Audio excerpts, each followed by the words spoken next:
Dans cette ultime vidéo de ma formation gratuite dédiée à la création d'un jeu en 2D sur Unreal Engine, nous allons finaliser notre prototype en ajoutant cette fois-ci un écran titre à notre jeu. Nous allons ajouter aussi des petits tutos qui vont apparaître dans le level de manière à expliquer un peu comment le jeu se joue, donc comme appuyer sur S pour plonger depuis les airs. Et enfin, nous allons implémenter la fameuse mécanique que tout le monde attend, à savoir la mécanique de shift qui, lorsqu'on tape sur un bloc de ce type-là, fait pivoter le monde de manière à révéler de nouvelles parties de ce dernier. Yorana les Hapetiki, ici Evans, j'espère que vous allez bien. Et donc là, on se retrouve dans le projet analyse que nous avons obtenu à la fin de l'épisode précédent. Et du coup, pour commencer, nous allons nous attaquer à l'écran titre. Donc pour ce faire, je vais aller dans le dossier The Mad Scientist, je vais aller dans le dossier UI pour User Interface, donc l'interface utilisateur. Je vais faire un clic droit, ensuite User Interface et Widget Blueprint. Je vais appeler ça WBP underscore title screen. Donc j'ouvre ça. Et donc qu'est-ce que nous allons faire? Nous allons juste afficher le texte Game Dev Teacher présente de Mad Scientist. Donc libre à vous de changer le texte si vous voulez. Mais pour le coup, ce que je vais faire, c'est que je vais prendre un texte ici, je vais le placer là. Je vais l'ancrer au centre. Ensuite, l'alignement, je vais mettre ça à 0,5, 0,5. Size to content, comme on a eu l'habitude de le faire. Et la position en 0 et 0. Alors ensuite, je vais faire un changement de la police ici dans le fond, comme on l'a fait dans les épisodes précédents. Donc là, je vais choisir le Game Over. Et je vais mettre une grande taille, on va dire, de 200. Tac, voilà. Je vais même plutôt mettre ça, je vais ancrer ça plutôt au centre, je pense, ouais, ça va être mieux.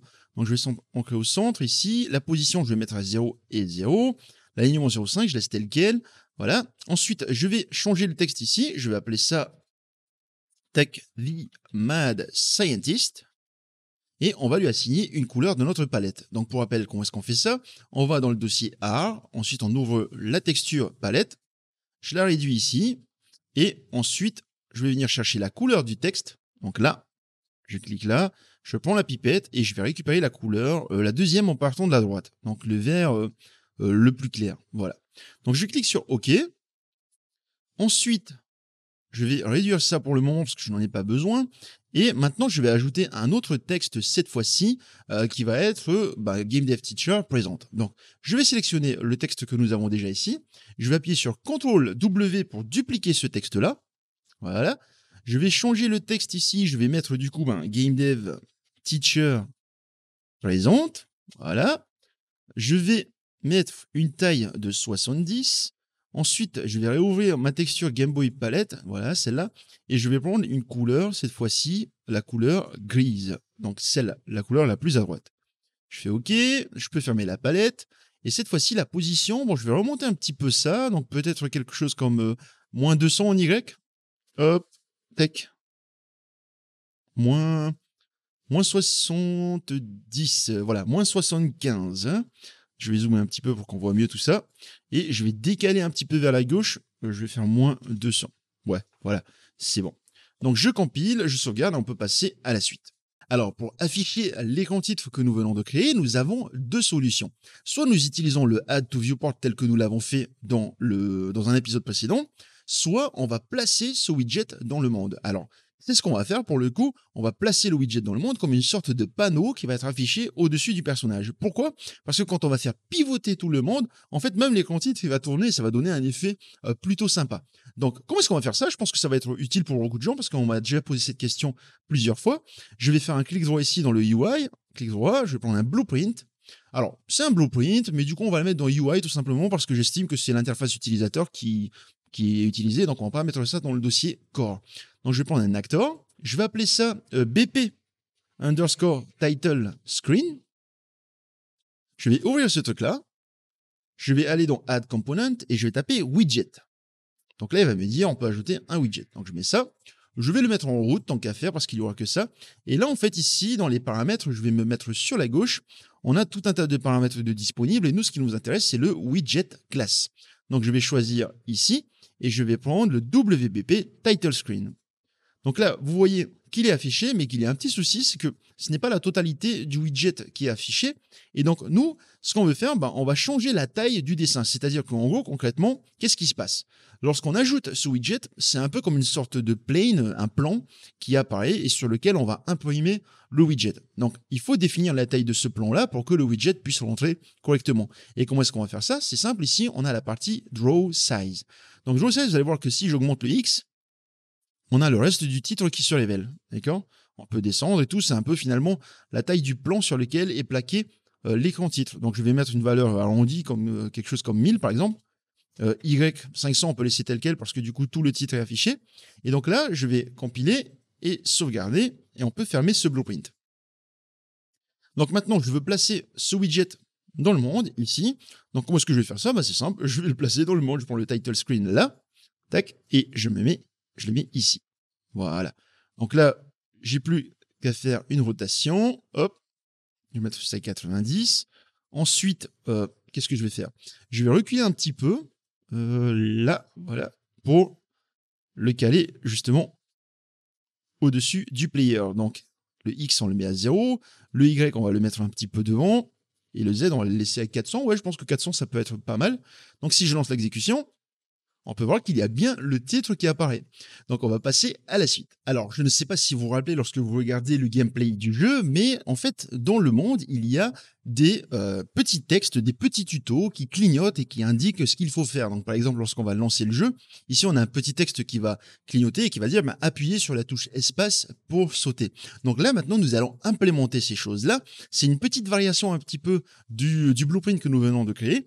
Et donc, pour commencer, je vais venir ici prendre le WBP Title Screen. Je vais cliquer sur CTRL et W pour dupliquer ça. Et je vais appeler ça WBP World UI. Alors, ce qu'on va faire, c'est on va créer un blueprint un peu équivalent au BP Title Screen qui est placé là, sauf que la particularité, c'est qu'on va pouvoir changer, en gros, une fois qu'on place dans le monde, on peut changer le texte de manière dynamique. Donc ici, je vais ouvrir le WBP World UI. Voilà, je vais supprimer le texte The Mad Scientist, on n'en a pas besoin, parce que justement, le texte que nous allons afficher s'affichera en gris. Donc, on va prendre le Game Dev Teacher présente. Donc, je vais mettre ça en 0. Voilà. Je vais mettre un petit texte bateau au lieu de Game Dev Teacher présente, genre par exemple appuyer sur un bouton pour rigoler, par exemple. Voilà, on va laisser ça tel quel. Ensuite, la taille, on va mettre une taille un peu plus grande. Je pense qu'on va mettre une taille de 100. Voilà. Ensuite, on va renommer cette variable-là ici. On peut changer le nom de la variable, on va appeler ça juste texte par exemple, ça suffit largement. Et je vais cocher isVariable. L'avantage c'est qu'en cochant cet endroit-là, on va pouvoir utiliser ce truc-là en l'appelant ici. Donc avec la variable texte qui apparaît. Donc une fois que ça c'est fait, on va créer une petite animation qui va nous permettre justement de faire clignoter notre texte. Alors, je vais agrandir cette partie-là. Vous avez la partie timeline ici et la partie animation, ce qui nous permet d'animer justement les caractéristiques des widgets. Donc ici, on peut faire par exemple flotter le widget, on peut le faire secouer, faire des rotations un peu farfelues ou des choses comme ça. Mais nous, dans notre cas, on va juste changer son opacité de manière dynamique pour donner l'impression d'un clignotement. Donc ici, je vais venir dans Animation. Alors, d'ailleurs, juste pour l'info, si vous n'avez pas ces deux onglets-là, peut-être que vous les avez fermés un peu plus tôt, vous venez dans Windows et vous avez ici tout ce qu'il faut pour récupérer. Donc, Animations et Timeline, c'est quelque part par là, donc c'est juste au-dessus. Voilà. Donc là, je clique sur le petit plus Animation. Je vais appeler ça Blink. Alors, Blink, ça veut dire clignoter. Je vais le sélectionner. Ça va m'activer la partie Timeline ici.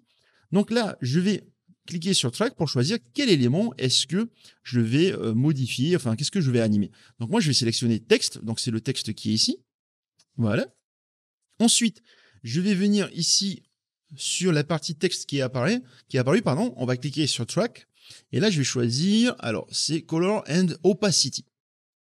Voilà, le Color and Opacity, en fait, c'est lui qui va définir la couleur du texte au fil du temps et son opacité. Nous, c'est l'opacité qui nous intéresse. Donc ici, lorsqu'on va avoir la timeline, on va pouvoir déplacer, on va dire à 0 secondes, je veux une couleur 1, enfin une couleur bleue, à 0,25, je veux une couleur jaune, et ainsi de suite.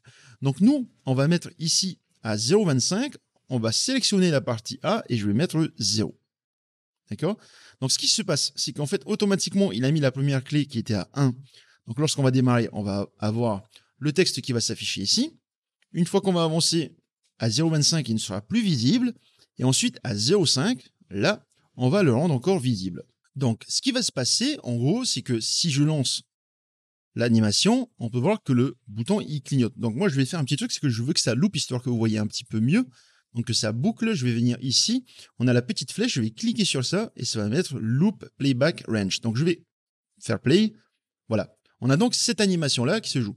Donc, c'est bien, mais en fait, le souci, c'est que on est dans un jeu un petit peu rétro, et moi, ce que je veux, c'est qu'on n'ait pas cette fameuse opacité. Je veux vraiment que ça clignote littéralement. Et comment est-ce qu'on va faire ça? En gros, je vais venir ici sur la partie courbe. Ça va ouvrir les courbes d'animation. Donc, je vais sélectionner, par exemple, ici, l'alpha.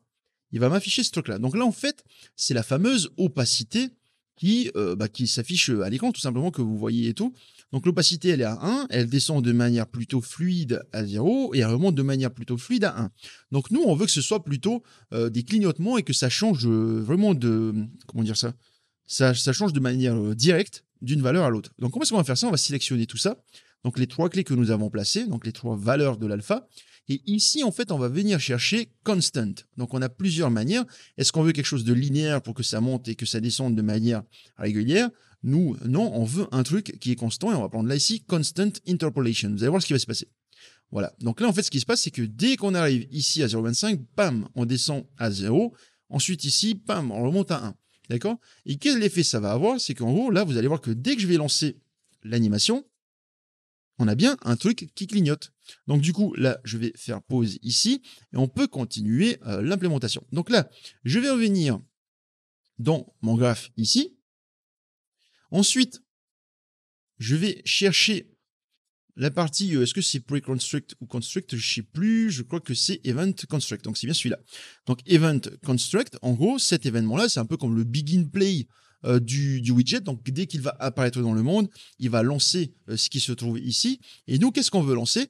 Eh bien en fait, on veut lancer, oups, je sais pas pourquoi il m'a ouvert ça, on veut lancer cette animation-là, donc l'animation blink.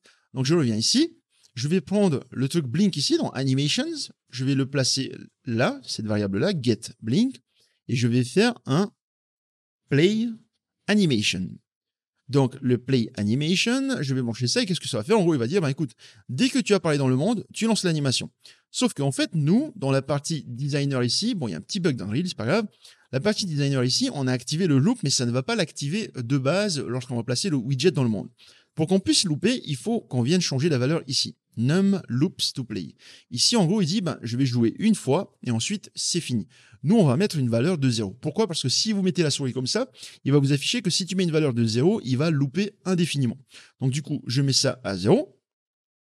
Voilà. Et donc, du coup, dès qu'on va lancer l'exécution et qu'on va mettre le widget dans le monde un peu plus tard dans cette vidéo, il va se mettre à clignoter, et ce, de manière indéfinie.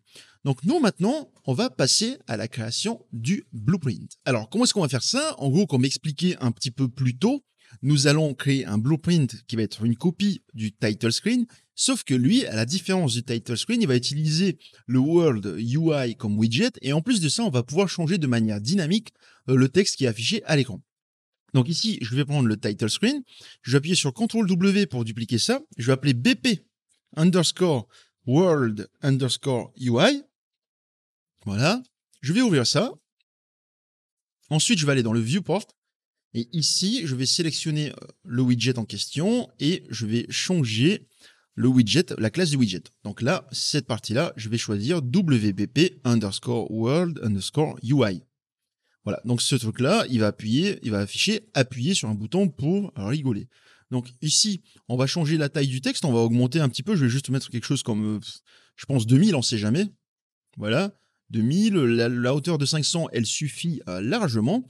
Et donc là, maintenant, je vais vouloir taper un texte, et ça va me changer ce truc-là. Donc je vais créer une nouvelle variable ici, je vais chercher le type texte, et là, je vais appeler ça prompt texte. En gros, c'est le texte qu'on veut afficher ici. Donc, je vais activer l'œil. Et donc maintenant, nous, ce qu'on va faire, c'est qu'on va aller dans le construction script. Et ici, en fait, on va utiliser le prompt text pour dire au widget, écoute, tu vois, ton texte qui est affiché là, tu vas changer sa valeur et afficher ce qu'il y a dedans. Donc, comment est-ce qu'on va faire ça? On va déjà retourner dans le WBP World UI. Je vais l'ouvrir.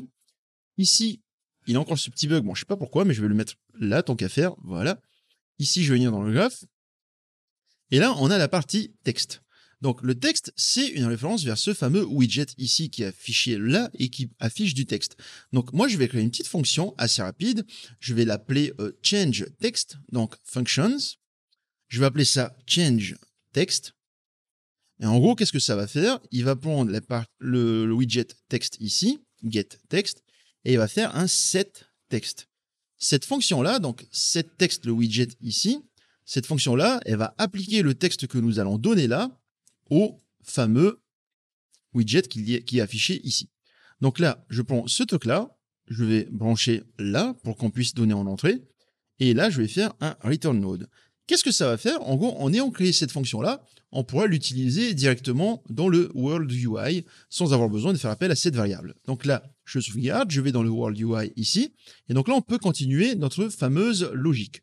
Donc, comment est-ce que ça va fonctionner? Je vais prendre le widget qu'il y a là. Alors, ce widget, c'est un widget component.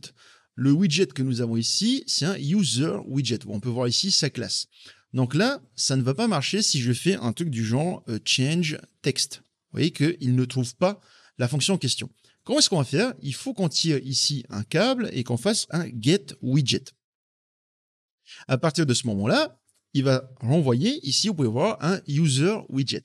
Sauf que du coup, notre WBP World UI, il hérite de la classe userWidget et donc malgré tout, on a besoin de faire un cast. Donc on va faire un cast ici, WBP World UI pour dire, écoute, le widget qui est là, on dit à Henry, le widget qui est là, il est de cette classe-là. On va brancher ça ici. Et en fait, à partir d'ici, on peut tirer un câble et cette fois-ci, on peut faire appel à change text. Donc là, ça appelle la bonne fonction. Je vais brancher le plan de texte ici. Et vous allez voir que dès que je vais compiler, si je vais dans le viewport, il n'y a plus rien qui s'affiche. Pourquoi? Tout simplement parce que là, en fait, dans le plan de texte, il faut que je tape quelque chose. Ici, étant donné qu'il n'y a rien, ben, on ne va rien afficher. Si je tape, je sais pas, je remets le message de tout à l'heure, appuyez sur un bouton pour rigoler, vous voyez que le texte, il apparaît. D'accord? Donc maintenant que ça, c'est fait, je vais pouvoir venir placer ce blueprint dans le monde ici, en dessous du player. Donc vous allez voir, je vais faire quelque chose. Je vais placer ça, le BP World UI ici. Voilà. Je vais faire pivoter de 90 degrés. Et je vais le centrer par rapport au player pour qu'il affiche ce truc-là aussi à l'écran. Donc là, je vais mettre ça à 0. Voilà. Ici, je vais essayer de lancer l'exécution. D'accord. Donc là, on a bien appuyé sur un bouton pour rigoler. Donc c'est cool. Maintenant, je vais changer le texte. Et je vais appuyer, je vais mettre quelque chose comme appuyer sur espace pour sauter. Voilà, parce que finalement, c'est le message qu'on veut. Donc là, ça ne met pas à jour, en gros, une petite astuce, il faut juste déplacer, et là, ça change le texte. Donc on a bien appuyé sur espace pour sauter, et donc là, vous allez voir que si je lance l'exécution, on revient sur le message appuyer sur un bouton pour rigoler. Donc qu'est-ce qui s'est passé? En gros, en fait, c'est dû à une sorte de conflit qu'il y a entre le construct du widget qui est ici, la partie qui permet de le construire et qui récupère donc le texte qui a par défaut, et celui du World UI. En gros, on va faire simple, hein, pour corriger ça, il faut juste dupliquer la logique du code qu'il y a là. Alors, si vous avez une autre méthode, je vous invite à me la donner, parce que j'avoue que je n'ai pas trouvé d'autre méthode, donc je prends ça, je fais un CTRL-C, je vais dans l'Event Graph, et en fait, dans le Begin Play ici, je vais coller. Et je vais brancher ça là. Donc en fait, qu'est-ce que je viens de faire? En gros, là, ce qui se passe, c'est que lorsque je vais placer ça dans le viewport, il va bien changer sa valeur, donc appuyer sur espace pour sauter, sauf que dès qu'on lance le jeu, il remodifie pour remettre la valeur par défaut, et nous, ce qu'on va faire, c'est qu'on va lui dire, ben non, écoute, dans le Begin Play, une fois qu'on lance le jeu, tu vas réafficher le texte que je t'avais dit d'afficher dans le Construction Script. Donc en gros, cette partie-là permet d'afficher le bon texte dans le viewport lorsqu'on est ici dans ce mode-là, et cette partie-là, la partie Begin Play, permet d'afficher le bon texte aussi lorsqu'on lance le jeu. Donc là, si je lance, on a donc bien le bouton appuyer sur espace pour sauter, et du coup, pour finir cette section, je vais venir placer le reste des petits tutos. Donc là, on a dans cette partie-là où il y a le Power Button, donc là, je vais placer un World UI ici, voilà. Je vais le faire pivoter de 90 degrés, voilà. Je vais l'apporter ici devant, et je vais le placer juste sous le level, voilà. Et là, qu'est-ce qu'on va mettre comme texte? Alors déjà, est-ce qu'il est bien centré? Tac. Ouais, je pense que ça va. Dans le pire des cas, vous allez arranger vous-même une fois que vous aurez fini le tuto. Ouais, voilà, je vais mettre ça environ comme ça. Ça a l'air d'être bien centré. Et le texte, on va mettre quelque chose comme... je vais mettre appuyer sur S. Oups, j'ai perdu le clavier. Donc, je vais mettre un truc du genre appuyer sur S pour plonger depuis les airs. Voilà. Donc là, je bouge ça. Hop. Appuyer sur S pour plonger depuis les airs. Comme ça, on peut faire un stomp sur le power button. Ensuite, on a un autre tuto à placer. Ah, ça va être ici. Hop. Je branche ça là. J'amène ça devant. Je fais une petite rotation de 180 degrés. Hop. Voilà. Et cette fois-ci, le texte, je vais mettre quelque chose comme... on va mettre clic gauche de la souris pour utiliser la potion. J'ai l'impression que c'est un petit peu long comme texte. Donc, on va... Tac. Clic gauche de la souris pour utiliser la potion. Tac, on centre ça. Ouais, c'est bon. Non, ça va, ça ne dépasse pas. C'est cool. Donc, clic gauche de la souris pour utiliser la potion. Appuyez sur S pour plonger depuis les airs. Et enfin, appuyez sur espace pour sauter. Donc là, je sauvegarde et on peut passer à la suite. Alors donc là, maintenant, nous allons passer aux choses sérieuses et on va commencer à implémenter notre fameuse mécanique de shift qui permet de faire pivoter tout le level. Alors, comment est-ce que ça va fonctionner? Donc, pour commencer, nous allons créer le bloc shift. C'est un bloc particulier qui va apparaître au-dessus de la tête du personnage et qui, lorsqu'on va taper, il va permettre de faire pivoter le monde en entier. Donc là, je vais venir dans le dossier Core. Voilà, ici. Alors, tac, qu'est-ce que je vais faire? En premier, je vais ouvrir le BP Scientist. Voilà, donc là, je peux fermer tout ça. Et donc, dans le BP Scientist, on va juste créer un événement assez rapidement. Donc, je vais venir là, hop, un espace, un endroit où il n'y avait rien du tout. Je vais faire un clic droit. Je vais faire Custom Event et je vais appeler ça Trigger Shift. Donc, on va lancer le Shift. Alors, ici, je vais juste mettre un booléen en entrée. Donc, B Shift Right. En gros, lorsqu'on va lancer ce truc-là, c'est lui qui va faire pivoter tout le monde. En fait, ce booléen va permettre de dire est-ce qu'on tourne vers la droite ou est-ce qu'on tourne vers la gauche. Donc, cet événement, on va juste le laisser là parce que c'est lui qui va être lancé depuis le Shift bloc lorsqu'on va taper sur le bloc un peu comme dans Mario Bros. Donc là, je vais juste fermer le Scientist ici. Et donc, on va créer notre Shift bloc. Je vais prendre le BP Block Master, donc celui-là. Je vais faire un clic droit. Create Child Blueprint Class. Et je vais appeler ça BP underscore block underscore shift. Je vais ouvrir ce truc-là. Alors, le bloc de shift, il est plus petit qu'un bloc de level. Du coup, on ne va pas garder la taille de base. On va mettre ça à 0,5 pour qu'il soit légèrement plus petit que les blocs normaux. Ensuite, je vais faire un tech ici. Je vais ajouter une petite variable. Je vais appeler ça B shift right. Alors, tout comme de l'autre côté, en fait, ce bloc-là, il va permettre de dire, écoute, est-ce que lorsqu'on tape sur le bloc, on va tourner vers la droite ou est-ce qu'on va tourner vers la gauche? Ensuite, dans le construction script, ici, on va pouvoir changer la fameuse texture. Parce que pour info, si vous allez dans le dossier R et vous allez dans Interactables et vous prenez le Shift bloc, on a deux textures. Soit une flèche qui va à gauche, soit une flèche qui va à droite. Ensuite, donc, ce qu'on va faire, c'est qu'on va vouloir changer entre ces deux textures. Si par exemple le truc il est censé tourner à droite, lorsqu'on va taper, on va tourner le monde à droite et on va changer du coup la couleur de la texture pour dire que cette fois-ci, si on tape, on va aller vers la gauche. Donc comment est-ce qu'on va faire ça? Ici, je vais aller dans le construction script du bloc shift. Et là, en fait, le parent construction script, pour rappel, c'est celui du bloc master. Si je double-clique dessus et que je vais ici, en fait, il va faire appel à la fonction update texture. Et la fonction update texture, qu'est-ce qu'elle fait? Pour rappel, si je double-clique dessus, elle va changer la texture qui est appliquée sur le material mblock pour changer cette couleur-là. Donc ici, la texture est définie dans cette variable-là. Et en plus de ça, elle va changer la visibilité des différentes faces en fonction des valeurs des variables show front, back, left et right. Donc nous, ce qu'on va faire ici, Dans un épisode précédent, il me semble que ce qu'on a fait, c'est qu'on a éloigné, on a changé la valeur de texture et on a fait appel au construction script. Donc, je vais vous montrer une autre méthode. C'est qu'ici, on n'est pas obligé de garder l'appel au construction script du parent. Donc, celui-là. D'accord? Si on lance cette logique-là, c'est clairement la logique qui est ici qui va être lancée. Nous, ce que je vais faire, c'est que je vais juste supprimer le construction script ici et je vais faire appel moi-même à update texture. Donc, ce truc-là, ici, je vais prendre un câble là, je vais tirer, je vais faire un select. Ensuite, je vais brancher le shift right ici. Voilà. Et ensuite, là, on va devoir choisir une texture. Donc, si le shift right est true, donc c'est-à-dire qu'on veut aller à droite, dans ce cas-là, ici, je vais choisir shift, la texture, shift block right. Si c'est faux, ça veut dire qu'on ne fait pas un shift right, et dans ce cas-là, on va à gauche pour un shift left. Et donc là, je vais taper shift, et je vais prendre du coup le left. Voilà. Donc, il y a plusieurs méthodes pour faire tout ce que je fais. Moi, je vous montre plusieurs méthodes différentes, histoire que vous sachiez un petit peu comment utiliser tout ça et connaître un petit peu les petites astuces d'Unreal Engine. Et donc là, maintenant que ça c'est fait, je vais faire compiler, sauvegarder, je vais aller dans le viewport. Et donc là, ici, si je sélectionne la variable shift right, là, vous pouvez voir qu'on regarde à gauche. Si je coche, ça va à droite. D'accord? Donc, pour l'instant, on va laisser à true parce que par défaut, on va dire que ça va faire un shift vers la droite.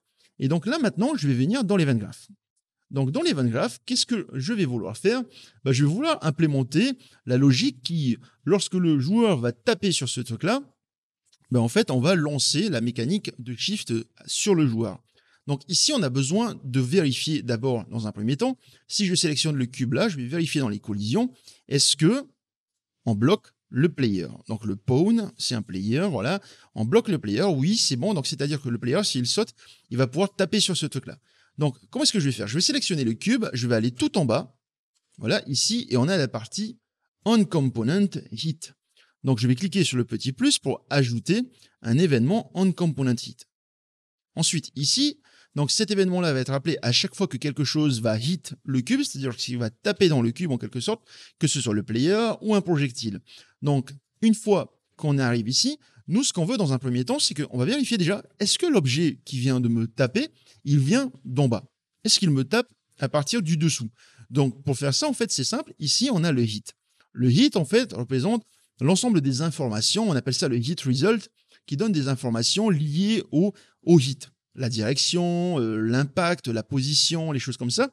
Et donc là, je vais faire un clic droit. Donc cette variable hit, elle a beaucoup d'informations à l'intérieur. Je fais un split struct pin. Et là, ici, on peut avoir accès à beaucoup de variables. Donc moi, ce qui va m'intéresser, c'est le hit normal. Le hit normal, en fait, c'est quoi? C'est en gros la direction du hit. Ça va nous permettre de savoir si le player vient du bas, du côté ou d'ailleurs. Donc là, je vais faire un dot. Je vais vous expliquer ensuite pourquoi je fais ça. Le dot, je vais mettre ça à 1. Et là, je vais faire un equal. Et je vais prendre un nearly equal. Voilà celui-là, nearly equal pour le float. Donc, je vais mettre ça ici. Et le B, je vais mettre ça à 1. Donc là, je vais maintenir la touche B pour ajouter un branch. Je branche ça ici. Et je branche ça là. Alors, en fait, qu'est-ce que je viens de faire? C'est encore un petit peu de mathématiques pour vous expliquer un peu grosso modo comment ça fonctionne. J'ai utilisé le produit scalaire pour vérifier, pour comparer en fait le vecteur du hit normal, donc la direction du saut, enfin du hit pour rappel. Si le player vient du bas, le vecteur il va pointer en Z vers le haut. Et j'ai fait un produit scalaire avec le vecteur 0, 0, 1. Alors le vecteur 0, 0, 1, c'est quoi? C'est un vecteur qui pointe vers le haut le long de Z. Donc c'est exactement ce vecteur-là qui est illuminé en jaune là ici. D'accord? Donc ce truc-là, on va faire un dot. Donc un produit scalaire entre les deux, et on va vérifier. En fait, si ces deux vecteurs, donc le vecteur de hit et le vecteur Z, ont la même direction, dans ce cas-là, on va passer ici. D'accord? Pourquoi est-ce que je dis est-ce qu'ils ont la même direction? C'est parce qu'en fait, si je fais le produit scalaire de deux vecteurs et qu'on obtient la valeur 1, c'est qu'en fait, les deux vecteurs pointent dans la même direction. Le nearly equal, c'est quoi? C'est en fait, c'est comme si on disait, on veut une petite tolérance, en gros.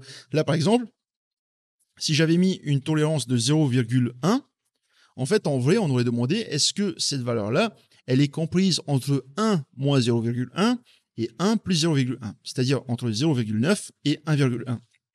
C'est juste ajouter une petite tolérance, histoire de ne pas avoir de problème avec la précision. Donc en gros, pour résumer, pour faire simple, hein, ici, si on passe sur le trou, bon, on a bien tapé le bloc de shift en partant du dessous. Donc une fois qu'on a vérifié ça, on va vérifier, est-ce que maintenant la chose qui m'a tapé par en dessous, c'est le player. Donc oui, on va tester ici avec le other actor, on va tirer ça, et on va faire un BP underscore scientist. Donc le other actor, cette variable-là, on l'a déjà vu dans un épisode précédent. En fait, c'est une variable qui stocke l'acteur en question qui est entré en contact, en collision avec cet objet-là. Donc pourquoi est-ce que j'ai besoin de faire un cast dans ce cas-là et pas un equal comme on a utilisé dans un épisode précédent? C'est tout simplement parce que là, j'ai vraiment besoin d'appeler une fonction qui est spécifique à cette classe-là, à savoir trigger shift. Donc je tiens un câble là, je fais un trigger shift, et donc là, dès que le cube va être tapé, il va lancer la fonction sur le player avec son propre paramètre. Donc shift right. Donc lui, si shift right est true, il va dire au player, écoute, j'ai besoin que tu fasses un shift dans la direction qui est à droite, qui représente la direction qui est affichée sur ma texture. Donc ça, c'est bon. Ensuite, une fois que ça c'est fait, du coup, lorsqu'on a tapé sur le cube, on veut lancer le shift et on veut qu'en fait le cube il change de texture pour changer de côté tout simplement et revenir en arrière. Et donc, on a besoin d'inverser la valeur shift right. Comment est-ce qu'on va faire ça? Je vais vous montrer une petite astuce. Je vais tirer cette variable-là, je vais la mettre ici. Voilà. Et en fait, là, ce que je vais faire, je vais mettre un note. Alors, le note, ça permet d'avoir l'inverse. C'est-à-dire que si shift right est égal à true, ici, ça va envoyer false. Et on va mettre le false dans shift right. Si shift right est égal à false, ça va envoyer true et on va mettre true dans shift right. C'est aussi simple que ça. Donc, une fois que c'est fait, forcément, quand on a changé la valeur de shift right, on veut changer la texture. Donc, je vais venir copier ce qu'il y a ici, dans le construction script, et je vais mettre dans le event graph à la suite update texture. Donc là, lui, ce qu'il va faire, c'est qu'il va changer la texture pour mettre la texture gauche ou droite en fonction de la valeur de notre booléen. Et une fois que ça c'est fait, on va lancer un petit son. Je vais mettre un spawn sound et on va jouer le petit son qui s'appelle, alors si je vais dans audio, il y a un son qui s'appelle shift, si je ne me trompe pas, c'est celui-là. C'est ce son-là qui donne l'effet quand on fait tourner, on fait pivoter le monde. Donc ici, je reviens là et je vais choisir shift. Est-ce qu'il y a besoin d'apporter quelques modifications au pitch et au volume? Non, ça va. Donc du coup, pour rappel, dès qu'on tape dessus, on vérifie si on vient du dessous. Ensuite, on vérifie s'il s'agit bien du scientist. Si c'est le scientist, on lui dit « Ok, c'est bon, tout est validé, tu peux lancer le shift. » Entre-temps, le bloc, il change de côté, donc la texture change. Et on joue un petit son pour lancer le shift avec un petit son par-dessus, tout simplement. Donc du coup, je vais compiler, sauvegarder, et on va venir placer les blocs de shift dans notre level. Donc là, je vais mettre ici, j'aurai besoin d'un bloc de shift là, au tout début, là où le player apparaît. Alors, comment est-ce que je vais faire ça? On a plusieurs méthodes pour placer les objets dans le monde. Donc là, je vais vous montrer la méthode la plus classique. C'est que je viens dans le dossier core, je prends le bloc de shift qui est là, et je le mets ici. Ensuite, on va utiliser la méthode du vertex snapping. Donc, je vais maintenir la touche V, et je vais décaler de manière à ce que le truc, il s'aligne vraiment sur le bloc qu'il y a là, et je vais venir placer ça un petit peu plus haut, juste en dessous du titre. Donc si je lance l'exécution, on a donc bien le bloc qui est là. Si je tape, ça marche, on a bien le son qui se joue. Donc là, maintenant, je vais juste venir placer les autres blocs de shift. Alors déjà, on vérifie, est-ce que on a la bonne direction? Donc là, si on tape, ça va aller à droite, donc ça va venir de ce côté-là. Ensuite, lui, il va changer pour revenir à gauche si jamais on veut revenir là. Ensuite, on a besoin de placer un autre bloc de shift ici. Et comment est-ce qu'on peut faire? Je vais vous montrer une autre astuce, c'est que je sélectionne ce cube, je prends le bloc de shift ici, et là, je fais un clic droit, et place actor. Ça va me placer un acteur bloc shift ici. Ensuite, j'ai plus qu'à utiliser le vertex snapping en appuyant sur la touche V pour le caler correctement. Donc, je vais le mettre là comme ça. Je pense que ça a une bonne hauteur. Peut-être qu'on va devoir modifier un petit peu plus tard. Voilà.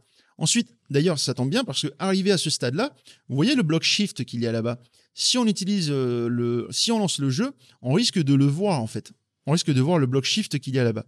Et donc, l'avantage, c'est que du coup, comme le bloc shift hérite du bloc master, donc dans ce cas-là, on peut cocher ici les variables pour cacher les différents trucs. Et il me semble que dans le cas de cette face-là, c'est la face front. Donc, je vais cocher Tac. Alors, vous voyez peut-être pas à cause de ma grosse tête.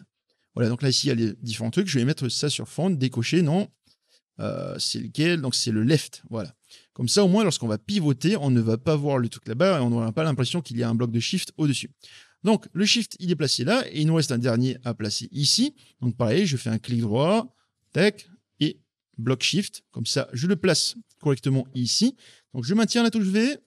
Voilà, je mets ça là, tac, et je monte ça ici.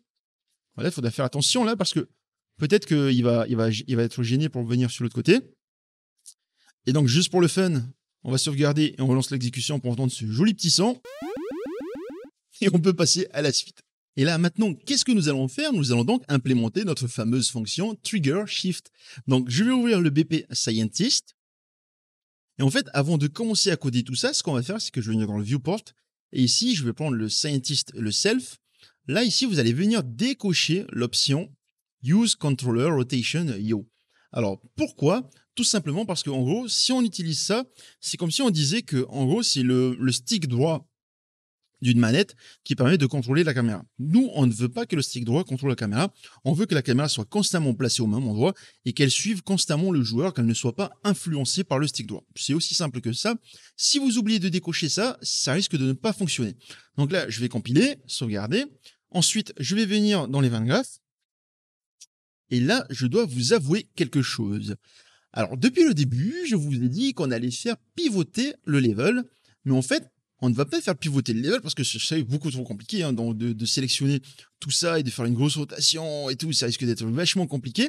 Et en fait, en vrai, ce qu'on va faire, c'est qu'on va faire pivoter le player, ce qui va donner l'impression que tout le level est en train de pivoter. Et donc, pour vous montrer comment est-ce que ça va fonctionner, donc ici, on a le player start. Donc là, le player start, il est orienté comme ça. D'accord? Je vais lancer. On a donc cette orientation-là.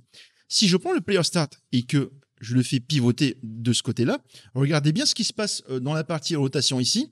Le Z va bouger. Donc le Z, il va dans la partie négative. Donc il va à 90, admettons, on fait une rotation de 90 degrés. Voilà. Si je lance l'exécution, on a bien le player qui se trouve au bon endroit, étant donné qu'il va toujours vers sa droite. D'accord? Donc en gros, c'est la petite astuce plutôt intéressante, si vous voulez bien m'accorder ce mot-là. Mais en gros, ça va nous permettre de donner cet effet de vraiment pivoter tout le level, alors qu'en vrai, en fait, c'est juste le perso qui pivote sur lui-même, et ça donne ce petit effet. Donc là, maintenant, je vais revenir dans le BP Scientist, et donc le Trigger Shift, pour rappel, le Shift Right va permettre de définir est-ce qu'on tourne à droite ou est-ce qu'on tourne à gauche. Alors, donc si vous vous rappelez bien, dans le Viewport, lorsqu'on a fait un pivot, une rotation, je vous ai montré la valeur du Z et je vous ai dit qu'il fallait faire attention. Et en fait, si on va à droite, on tourne donc dans l'ordre négatif. C'est-à-dire que Z, on lui ajoute moins 90. D'accord? Là, ici, j'ai ça. Si je mets moins 90, on regarde bien dans la bonne direction. Donc, je remets ça à 0. Du coup, ici, en fait, ce qu'on va faire, c'est qu'on va devoir trouver un moyen de faire la fameuse rotation qu'il y a là de manière fluide en plein jeu. Et pour faire ça de manière fluide en plein jeu, la méthode que nous allons utiliser, ce sont les timelines. Je vais implémenter tout ça et je vais vous expliquer ensuite comment ça fonctionne. Donc là, déjà, je vais créer une première variable. Je vais l'appeler initial yo. Alors, le yo, c'est quoi? C'est la composante Z d'une rotation. Donc ici, si je prends n'importe quoi comme le sprite, ici, la rotation, elle est composée en X, Y et Z, donc des rotations autour de l'axe X, Y et Z. Et nous, le yo, c'est le Z. D'accord? Z, c'est le yo, value 0. Ici, pitch, c'est le Y. Et roll, c'est le X. Donc là, je vais mettre ça là. Donc initial yo, ça va stocker la valeur de base du player avant le début du shift. Ensuite, je vais créer une autre variable de type float aussi. Je vais appeler ça yo offset. Un offset, c'est un décalage. Donc, vous allez vite comprendre comment ça va fonctionner. Je vais prendre le yo offset. Je vais mettre ça là. Ensuite, je vais faire un select. Et je vais brancher le shift right ici. Donc, pick A, ça veut dire en gros que si shift right est true, donc si c'est vrai, on va prendre cette valeur-là. Donc, si on veut shift right, c'est-à-dire qu'on veut faire une rotation vers la droite, comme on a montré dans le viewport, on va donc décaler de moins 90. Du coup, si on veut aller vers la gauche, on va donc décaler de 90. Donc, en fonction de ce booléen, on va choisir telle ou telle valeur. Ça, c'est le fameux décalage. Ensuite, on va stocker le initial yo ici, je vais le mettre comme ça, et je vais prendre un get actor rotation et je vais faire un split struct pin. Donc là, on a le yo, je vais brancher le yo là. Donc en fait, en ayant fait ça, qu'est-ce que je vais faire? Je stocke la rotation du personnage de base, je récupère un offset que je vais devoir appliquer, et en fait, on va additionner la rotation de base avec l'offset de manière à ce que ça se fasse de manière plutôt fluide. Donc vous allez voir, vous allez très vite comprendre. Là maintenant, je vais avancer sur ça, et je vais faire ici un clic droit, je vais faire timeline, voilà, add timeline, et je vais prendre shift. Je vais appeler ça shift. Là, je vais brancher le play from start ici, et je vais vous expliquer comment ça fonctionne. Donc là, je vais venir, j'ai double-cliqué sur la timeline, je vais venir ici, je vais cliquer sur F pour ajouter un float. Ensuite, sur ce F là, ici, je vais renommer cette partie-là en lerp factor. Ici, le length, je vais mettre ça à 1. Et là, je vais ajouter, je vais faire un clic droit, add key to curve float. Ici, le time, je vais mettre ça à 0 et le value à 0. Ensuite, ici, je vais faire un clic droit, add key. Le time, je vais mettre à 1 et la value à 1. Ensuite, je vais cliquer sur ça et ça. Et donc là, qu'est-ce que je viens de faire? En gros, je viens de créer une timeline. Une timeline, c'est quoi? C'est comme un event tick qui va se lancer à une durée déterminée. Cette durée déterminée, c'est quoi? C'est 1. Ici, le length 1, ça veut dire que pendant une seconde, on va lancer la timeline qui est une sorte d'event tick particulier. Et en fait, cette timeline-là, elle a une courbe qui s'appelle lerp factor et qui va envoyer une valeur. Et du coup, en fait, un peu comme l'event tick, à chaque frame, on va envoyer ces différentes valeurs. Donc, au frame 0, lorsqu'on va lancer la timeline, on va envoyer 0. Ensuite, admettons, au milieu de la timeline, au milieu de l'exécution, donc à 0,5 secondes, on va envoyer 0,5. Et à 1 seconde, on envoie 1. Donc, en gros, ici, c'est comme si, là, on a le lerp factor qui apparaît. Donc, c'est cette fameuse valeur qu'il y a ici. Donc, lerp factor. Et donc, ce truc-là, en gros, va envoyer pendant 1 seconde une valeur qui va aller de manière fluide de 0 à 1. Et donc, comment est-ce qu'on va utiliser ça? C'est simple, vous allez voir. Ici, je vais tirer depuis le update, attention. Je vais faire un set actor rotation. Ensuite, ici, je vais tirer un make rotator. Voilà, make rotator, donc celui-là. Je vais brancher ça là. Je vais prendre un get actor rotation. Je vais faire un clic droit, split struct pin. Je vais brancher ça là et là. Et ensuite, ici, le yo, je vais tirer un plus. Ne vous inquiétez pas, hein, je vous explique tout de suite après. Je vais brancher le initial yo là. Voilà. Ensuite, je vais faire un multiplier depuis là. Voilà, float par float. Je vais brancher le yo offset. Et je vais brancher le lerp factor ici. Donc là, qu'est-ce que je viens de faire? En gros, pour récapituler, lorsque je vais lancer ça, admettons, on veut faire un shift right. Donc shift right, on va donc stocker moins 90 dans le yo offset. Ici, le initial yo, on va stocker la valeur par défaut de la rotation du personnage. Et là, pendant 1 seconde, on va faire une opération qui va aller de 0 à 1, hein, une valeur qui va aller de 0 à 1. On va multiplier cette valeur par le yo offset, donc ici, moins 90 par exemple, et on va additionner ça à au initial yo. C'est-à-dire qu'en fait, en gros, on va partir du initial yo, on va faire une rotation de 90, et en fait, tout ce que ça va faire avec cette fameuse logique-là, c'est qu'on va faire cette fameuse rotation de manière fluide. Donc, on a le initial yo qui est à 0, par exemple, on veut aller à moins 90, et ben du coup, on va faire initial yo plus moins 90 fois 0,1, ça donne ça. Ensuite, moins 90 fois 0,2, ça fait ça, ça, ça, et ainsi de suite. D'accord? Bon, je sais pas, j'espère que vous allez comprendre ce que je viens d'expliquer, mais en gros, c'est assez simple à comprendre. Donc là, maintenant que ça c'est fait, c'est simple, je vais compiler, sauvegarder, et si je lance l'exécution, vous allez voir que le transfert se fait vraiment de manière fluide. D'accord? Donc là, il y a un petit souci, par contre, vous ne l'avez pas forcément remarqué, parce que peut-être que vous êtes suffisamment sage, je ne sais pas. Mais en tout cas, moi, si je continue d'avancer tout en tapant sur le bloc, vous allez voir ce qui va se passer. En fait, je tombe dans le vide. Donc en fait, ce que j'ai fait là, c'est que je saute et en même temps, j'avance. Ouais, je fais un truc comme ça. Et en fait, lorsque je fais le truc, je peux sortir en gros du level. Donc pour corriger ça, nous, ce qu'on va faire, c'est que on va décaler ce truc-là. Ici, je vais faire un get player controller. Et en fait, ce truc-là, qu'est-ce qu'il va faire? Je vais tirer un câble ici pour faire un disable input. Et en gros, lorsqu'on va lancer le truc, alors ah oui, ici je maintiens la touche contrôle, je clique là et je déplace ce truc là sur le player controller. En gros, qu'est-ce qu'on va faire? En gros, c'est comme si on disait, ben écoute, avant de lancer le shift, tu vas désactiver tous les inputs du player. Le player ne pourra plus bouger. Et ensuite, une fois que tout ça sera fini, je vais prendre le player controller, je vais le mettre ici et je vais faire un enable input. Donc, lorsque on a fini d'arriver au bout des 1 seconde, là, on va lancer cette partie-là. Et cette partie-là, elle va venir ici. Donc, je vais double-cliquer pour faire un petit peu de place. Voilà. Et je vais brancher le player controller là. Donc, en gros, lorsqu'on lance le shift, on désactive les inputs du player. On fait le shift pour pivoter de manière fluide.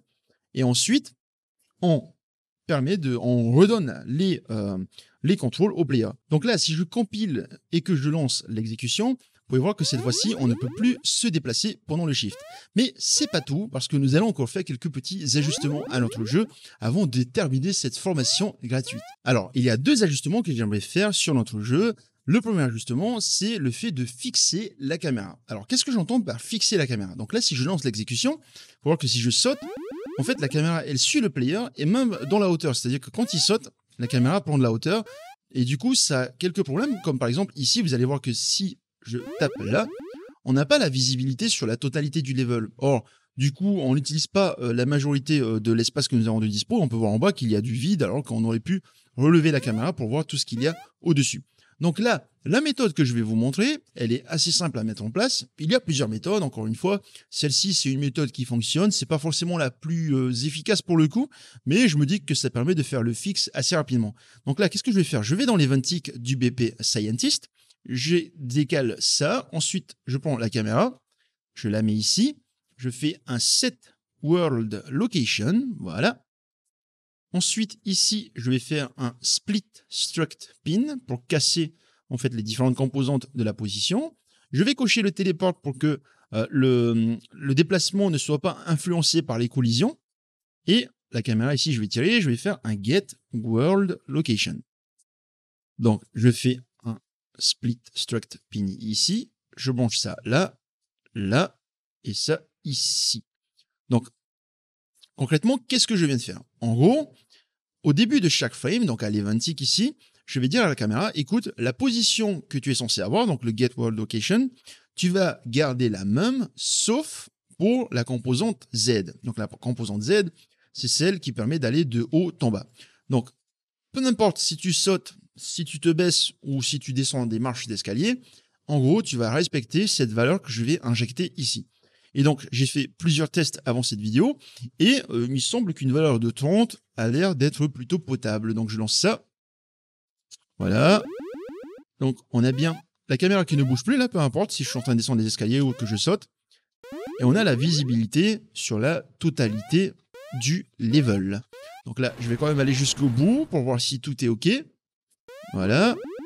Et donc, voilà, le tout fonctionne nickel. On a bien tout ce qu'il faut autour de nous. Donc maintenant que nous avons cet aspect-là, nous allons faire un dernier ajustement et la formation sera malheureusement terminée.